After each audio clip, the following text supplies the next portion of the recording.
Collecting a new TCG can be an endeavor. Let's talk about Sorcery Contested Realm and what I think are the pros and cons of all the options for collecting. Well, what is going on, everyone? Welcome back to Kitchen Table TCG. My name is Louie. I hope you're having yourself a fantastic day. I am alive and excited with energy about the Sorcery Contested Realm world as we get through this alpha beta, waiting for Arthurian legends. I want to have a discussion about collecting in Sorcery Contested Realm. If you want to join the Discord server and chat about all these things, head on over to KitchenTableTCG.com, where you can also get information on when I do box breaks and all that kind of stuff as well. So let's get right into it. I'm going to go with this idea of looking at the pros and cons of all the different ways to collect sorcery, whether that be sample cards or curio cards or alpha, beta, singles, and all the things, sealed product. I want to go through all this and chat about collecting as a whole to give a framework of my thoughts on this. I would love to hear your thoughts in the comment section below as well. So the assumption I'm going to run with for this video, though, is that beta is for playing the game. And I know that's going to upset some people in the comment section, but we still don't know. There's no official word from Eric's Curiosa or the team that beta is out of print, or that we are not going to get more beta, or that stores will not get another restock. So for the time being, my attitude towards beta is that beta is for playing. And I do have a full set of beta that I worked through here. Really excited about that, being deck building and having some fun. And that is, in my opinion, how you should be interacting with beta product. You should be building cards, building decks, enjoying beta for the gameplay, and maybe even like keeping some boxes in order to play draft and sealed and have some fun with the product. That is my opinion on where beta stands until we know for sure that we are moving into Arthurian Legends. That's just my attitude. That's just where I am. So you can argue with me in the comments if you want on that. But there are still some things in beta that are really cool. Obviously the Curios that we'll talk about. That gives me 5 other avenues that I want to chat about. I want to chat about sealed product, alpha, curios, samples, and then we're going to chat about art a little bit. So let's get right into it. First and foremost, let's talk about sealed. Obviously, you have booster boxes, you have cases. Sealed sorcery product is, in my opinion, the most liquid of these sorcery assets. And this is pretty common in any trading card game world. And while we're talking here, let me first off say, there's a fine line between collecting and investing that you may see me like transfer over a few times in this conversation, because all those things in my mind are very connected. And so there's a fine line. So when I say liquid, it is important that something is liquid when you are collecting it or when you're investing it, because a lot of us collect things, and then there's times where you need money. Something happens to your house, or we just had a huge windstorm. My trampoline went blowing. It could have hit my car. I could have needed some money. And so liquid assets are important. So when you're talking about collecting, don't get too caught up on the investing side, but that is part of my dialogue when we're chatting here. So first off, sealed product. The most liquid of the assets, you can post a sealed case of alpha boxes up on Facebook or wherever for 10% below the current rate on market price, and you will get a lot of hits. It is very easy to sell and to move because there's a lot of demand for it. People like opening packs. People like collecting sealed product because it's like a whole, they're collecting the whole set all at once. And then also you have the demand of people who break boxes. I buy boxes of alpha all the time. People reach out to me and they say, "Hey Lou, are you buying?" And I say, "Yeah." And I tell them what price I'm buying at, depending on what their market is, and I buy stuff all the time. There are people who are buying product to run their businesses with on Whatnot and all that stuff. So it's very, very liquid, and it's also a fun thing for consumers to put on their shelf and feel like they are investing or collecting in this kind of the entire set as a whole. So it's a big win. It is by far the simplest way to collect a trading card game or to collect sorcery, is to buy a box or case or whatever. Brings me to the pre-constructed deck set. This is another interesting element to Sorcery, because they have come out in the Kickstarter and said that they will not reprint the avatars within this. And that makes this a very interesting collectible, because you know that what you're getting isn't going to be made again. and the insides of this will always correlate to the market. It's kind of a really interesting example of being able to see when the market on those singles go up, you start seeing this go up, and then people open them and the market of the singles come down, and so these go down. It's a really interesting correlation to see. I wanted to make a note of that because for whatever reason, most pre-constructed decks in other games aren't very collectible or investable, but with Sorcery, these are actually a really cool thing that holds a lot of value and weight as due to those avatars not being reprinted. So yeah, that's an interesting thing for sealed. All right, let's get into alpha. This is kind of my bread and butter. Obviously, I do collect sealed product. I like to have some here to open on the channel and that kind of stuff. But for me, alpha is where it's at. And that's because this is the first thing. This is the first set. This is what the majority of the collectors and investors in Sorcery were starting with and we're excited about. This is the hype and the excitement that is in collecting in Sorcery, in my opinion. I think Alpha has one thing really, really going for it, and that is set collecting.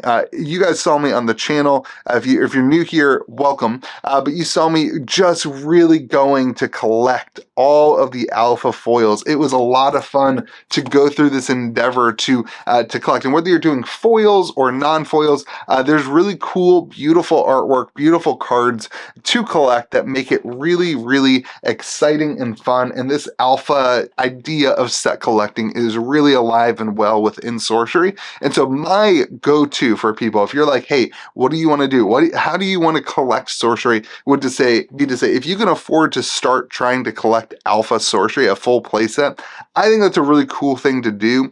It doesn't get terribly expensive. You have the Philosopher's Stone and the cores for the non-foils. Those are the most expensive one. But for a lot of people, I think that's an accessible, reachable realm. And if you have a lot of people collecting, that gives a lot of value to the product as a whole. So alpha, I think, is this perfect kind of, currently in the current market conditions, a perfect kind of endeavor for people. They have a lot of time to collect because there's not another set coming out for a while.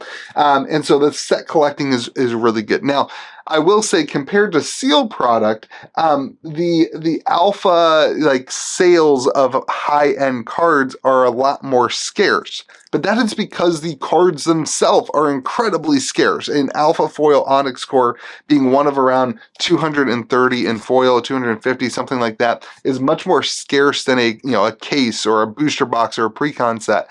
And so your sales it's a lot harder to sell, and they're a little bit more few and far between, but that's because they don't come up on the market that often. So it's hard for the market to understand where the value is and that kind of thing.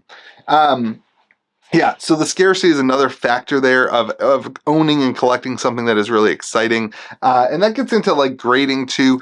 You guys know on the channel, we've done videos on the grades and the companies. I really prefer BGS as a result of their grading system tends to not just want to give everybody 10s to have a 10 on the thing, but that actually getting a 9.5 is incredibly difficult. Getting a 10 is absolutely basically impossible. There's a 110 in all BGS foils right now for alpha, and so grading is another way to explore the alpha market and what is going on in the world. And I check out my grading video if you're interested in that. I really like the idea of grading the higher end Sorcery alpha cards because I do think that the collectors now and in the future are really going to value that stuff once everybody gets done with really what is an accumulation period going on. Now, I don't want to lose everybody though, because it doesn't have to just be expensive. Sorcery has some really, really amazing artwork, and even in alpha, this a $15 Grandmaster Wizard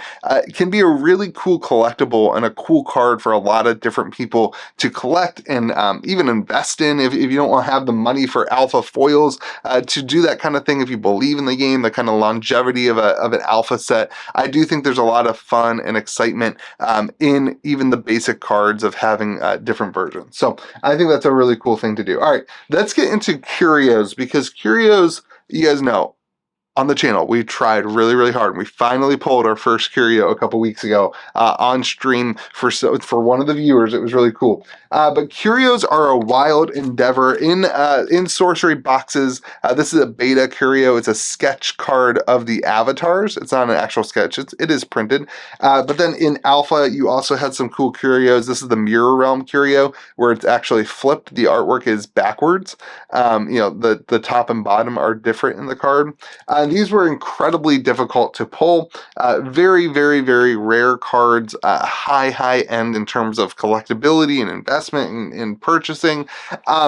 I think the curios are a wild card. I think from a collecting standpoint, from a value proposition standpoint, it's a wild card because I'm not sure how many people are really going to try to set collect every curio. Because frankly, we don't know what the curios are. The company, Eric's Curiosa, has not come out and told us, hey, here's every curio in the set. And that makes it more difficult for people to want to set collect and that kind of thing. Now, I do think things like this, where you have the versions of the cards, when somebody pulls one of these, typically when in a trading card world, when you pull an expensive card, the natural reaction for a consumer is to sell the card. They're like, oh man, I just made $2,000. I want to take the money. $1,500. I want to take the money. But this is a really interesting one because when you pull a curio that has a series of curios, it kind of leads you to say, man, maybe I want to collect the other 3 of the sketch cards, which is a really wild thing. And that's what, in my opinion, makes the curios a wild card. I don't go out and pursue the curios simply because of the kind of it's just like, I don't know, they could put a curio that's a better version of something down the line. You could have, I really like the Mirror Realm. This is really the only curio that I purchased because it's like, I love the artwork. I just think it's so freaking unique and so cool. So I wanted the curio version. We'll talk about that in a second when we get to samples. But I don't pursue curios because what if they print a different version of the Mirror Realm? It's just something that it's a wild card that the company hasn't come out and given us a lot of info on purpose. They don't want to say something and get people excited about it and then not be able to, fulfill it. And so for me, it's a wild card that I just kind of do what I enjoy. I don't really feel like I need to, as somebody who collects and invests. I don't feel like a need that I'm missing out on something if I don't put some resources into that. And now, again, disagree with me in the comments if you want to, because I know there's people who feel opposite. But they are very rare. The question mark becomes with beta, right? Like if we do get more product, are these curios going to be the same in beta or are we going to see more different ones? That's the kind of wild card type of information that we just don't have yet. So it's not worth giving advice on and that kind of thing. All right, let's get into samples. This is a sample Eric's Curiosa. Now, the difference with this card, a lot of the samples will have different art. A lot of the samples will have different, names, really not different art, sorry, but different names at the top. At the bottom, you can see it's a copyright symbol instead of alpha, which is different. And samples are really, really wild. I think samples are under-recognized in the community. They aren't as popular as alpha because, it's just hard, the sample packs are stupid expensive. I didn't love the way that they did samples in the Kickstarter. I think they gave 15 maybe or like that to the highest tier of the collectors. Like I was on there refreshing. I'm just salty, not gonna lie. I was on there refreshing and I couldn't get one. So it went out instantly.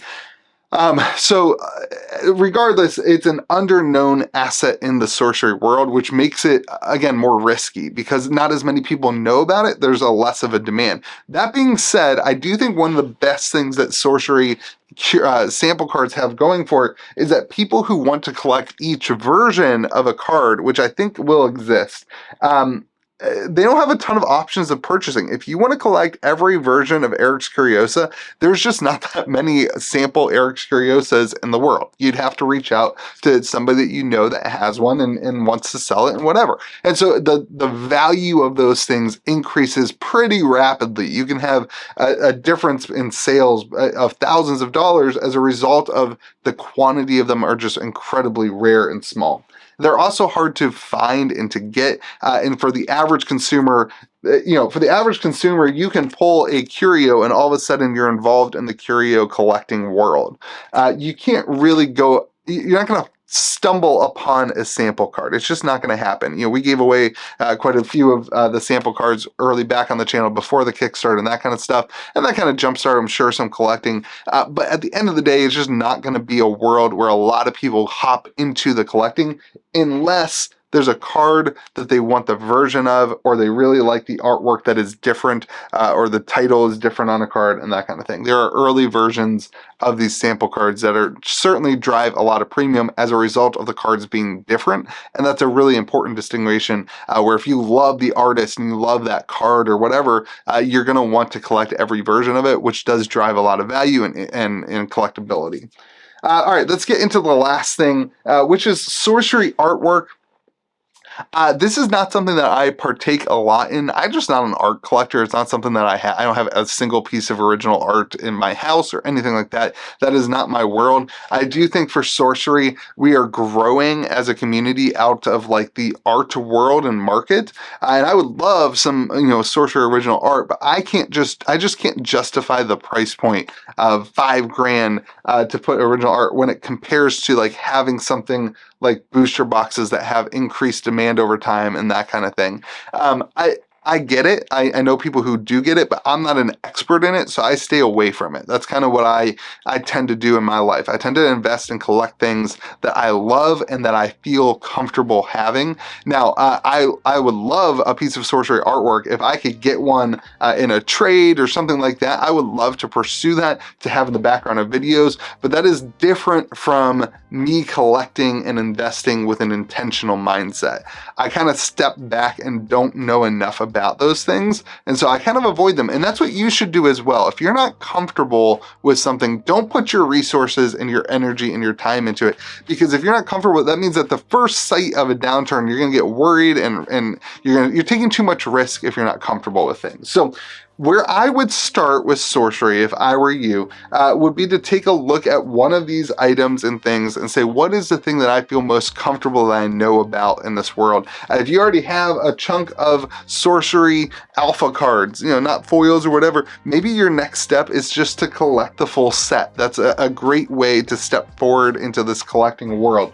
Maybe if you have a favorite art, you're like, oh man, I really love the Eric's Curios artwork. I didn't know that there were sample versions of that maybe that could be a really good stretch goal for you to move into.